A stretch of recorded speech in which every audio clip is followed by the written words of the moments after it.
తెలుగు రాష్ట్రాల్లో కేంద్ర బృందం పర్యటిస్తోంది. ఇవాళ కూడా వరద ముప్పు ప్రాంతాల్లో కేంద్ర బృందం పర్యటించనుంది. ఇవాళ ఎన్టీఆర్, గుంటూరు జిల్లాల్లో జరిగిన వరద నష్టంపై అంచనా వేయనుంది.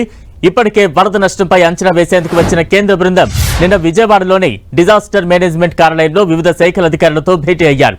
వరదలతో దాదాపు 7 లక్షల మంది ప్రజలు ఇబ్బందులు పడ్డారని, దీని ద్వారా 6,882 కోట్ల రూపాయలు నష్టం వాటిల్లిందని ప్రాథమికంగా అంచనా వేసినట్లు అధికారులు కేంద్ర బృందానికి వివరించారు. తొలి రోజు కృష్ణా, బాపట్ల జిల్లాల్లో కేంద్ర బృందం పర్యటించింది. నీట మునిగిన ఇళ్లు, పంట పొలాలను స్వయంగా పరిశీలించారు.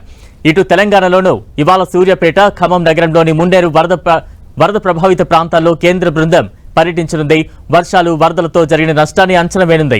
నిన్న భారీ వర్షాలు, వరదలతో అతలాకుతలమైన పాలేరు నియోజకవర్గంలోని పంట పొలాలు, రహదారులు, కాల్వ కట్టలు, ఇళ్లను కేంద్ర బృందం పరిశీలించాయి.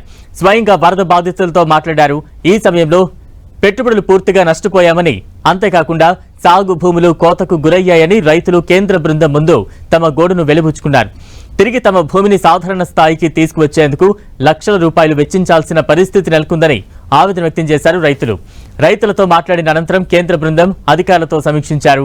జరిగిన నష్టం, బాధితుల ఆవేదన, క్షేత్రస్థాయి పరిస్థితులను కేంద్రానికి అందించనుంది కేంద్ర బృందం.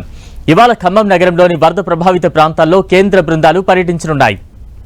అటు ఇప్పటికే తెలుగు రాష్ట్రాల్లో వరదలపై క్షేత్రస్థాయి పరిశీలన చేసిన కేంద్ర మంత్రి శివరాజ్ సింగ్ చౌహాన్ అమిత్ షాకు నివేదికను అందించారు.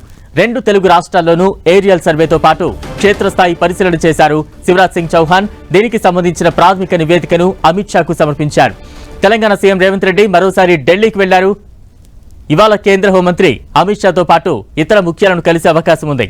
తెలంగాణలో భారీ వర్షాలు, వరదల కారణంగా జరిగిన నష్టాన్ని కేంద్ర ప్రభుత్వానికి వివరించనున్నారు. ఇప్పటికే ప్రధాని మోదీకి జరిగిన నష్టంపై లేఖ రాశారు. ప్రధాని సైతం సానుకూలంగా స్పందించారు.